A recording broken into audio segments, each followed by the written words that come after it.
طہارت شطر الایمان، حدیث میں آتا ہے. کسی نے پوچھا کہ یہ جو صفائی ہے یہ نصف ایمان ہے یا طہارت نصف ایمان ہے؟ کیونکہ صفائی میں اور طہارت میں تھوڑا سا فرق ہے. صفائی کا مطلب کسی چیز کو کلین کر دینا، نیٹ اور کلین. طہارت اس سے اوپر کی چیز ہے.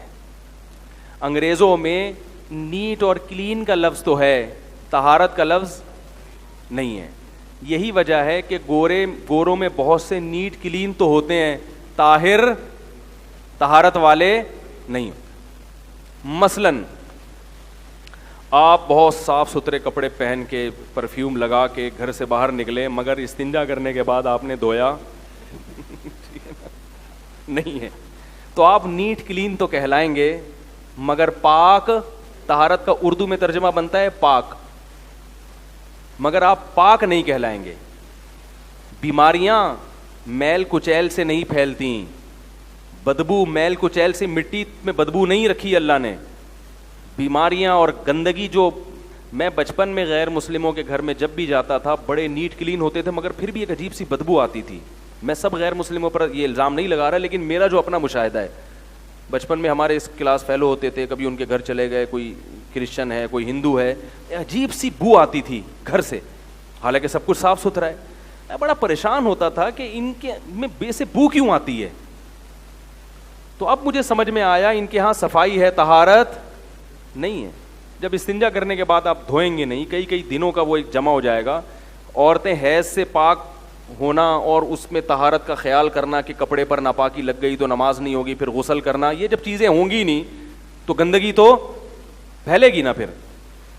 تو اسی طرح کسی نے ہم بستری کی، اس کے بعد وہ اچھے سے صاف ستھرے کپڑے پہن کے پرفیوم لگا کے آفس چلا گیا، نیٹ کلین تو ہے، مگر شریعت کی نظر میں وہ پاک بولتے کیوں نہیں بھائی؟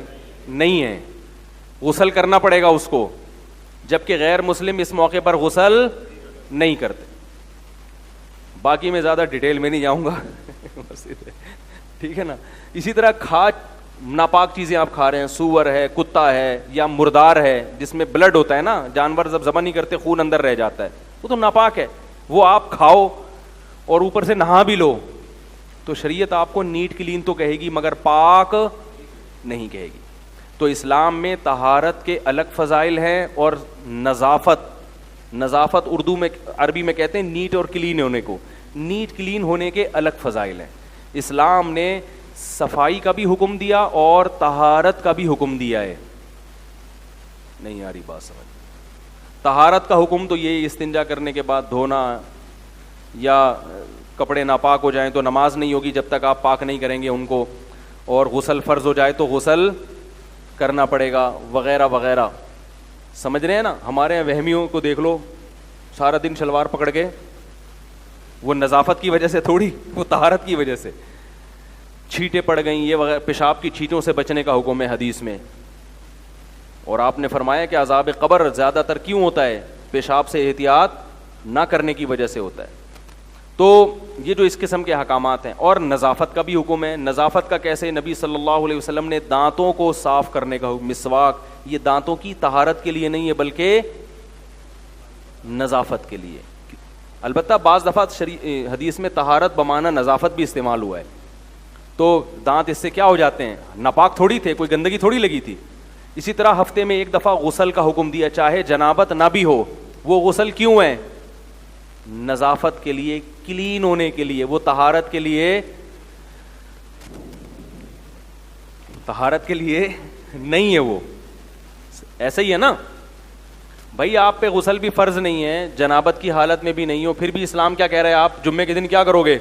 غسل کرو گے، تاکہ صاف ستھرے ہو جاؤ، پسینہ دور ہو جائے، پسینے کی بدبو دور ہو جائے. پسینہ ناپاک نہیں ہوتا، مگر آپ نے جمعے کو حکم دیا نہانے کا، کیونکہ مجمع میں جا رہے ہیں، اس میں پسینے کی بدبو سے دوسرے کو بولو بھائی تکلیف ہوگی. تو پسینہ کا تعلق طہارت سے نہیں ہے، نظافت سے ہے. ابو داؤد کی حدیث ہے، آپ صلی اللہ علیہ وسلم نے غسل کے وقت غسل براجم کا حکم دیا. یہ جو گھٹنے ہیں نا، اور یہ جو ہمارے جوڑ ہوتے ہیں، ان کو الگ سے صاف کرنے کا حکم دیا. کیونکہ جب ہم نہاتے ہیں تو باقی جسم تو آرام سے صاف ہو جاتا ہے، یہ جو گھٹنے وٹنے جو زمین سے ٹچ ہوتے ہیں، ان پہ جو میل ہوتا ہے یہ آرام سے صاف نہیں ہوتا. تو ان کو الگ سے صفائی کا نبی نے بولتے کیوں نہیں؟ حکم دیا. یہ طہارت نہیں ہے بلکہ یہ کیا ہے؟ نظافت ہے. اب آ گئی بات. اور بھی بہت ساری چیزیں اس میں, کہاں کہاں نظافت کا حکم دیا. تو مسلمان طاہر بھی ہوتا ہے, نظیف بھی ہوتا ہے, نیٹ کلین بھی ہوتا ہے اور پاک بھی ہوتا ہے. غیر مسلم نیٹ کلین تو ہو سکتا ہے, پاک نہیں ہوتا وہ. اور بعض غیر مسلم نہ نیٹ کلین ہوتے ہیں نہ پاک ہوتے ہیں, ٹھیک ہے نا, وہ پھر عجیب سے ہوتے ہیں. اور بعض مسلمان بھی نہ پاک ہوتے ہیں اور نہ نیٹ کلین ہوتے ہیں. تو ہر طرح کی فیسلٹی مارکیٹ میں. ہمارے ایک دوست تھے, اللہ معاف فرمائے, ان کے بارے میں پتہ چلا نہاتے نہیں ہیں. یہ ان کے بارے میں پتہ چلا کہ وہ نہاتے ہی نہیں ہیں. میں نے کہا یار ایسے بھی لوگ دنیا میں پائے جاتے ہیں, وہ مہینوں مہینوں میں ایک دفعہ جا کے نہاتے ہیں. ایک دفعہ یہاں اعتکاف میں بیٹھ گئے تھے 1 مہینے کے لیے, ایک صاحب 1 مہینے سے وہ نہائے نہیں. میں نے کہا اللہ کا واسطہ, اعتکاف سے گھر جاتے ہوئے لوگ گلے مل کے جاتے ہیں نا, میں نے کہا مجھ سے نہیں ملنا, بڑی مہربانی ہے, میری طرف سے دور سے آپ کو بلوٹوتھ کے ذریعے مبارکباد, وائی فائی کے مبارکباد دے دوں گا, بلوٹوتھ کے استعمال کروں گا, جدید ٹیکنالوجی.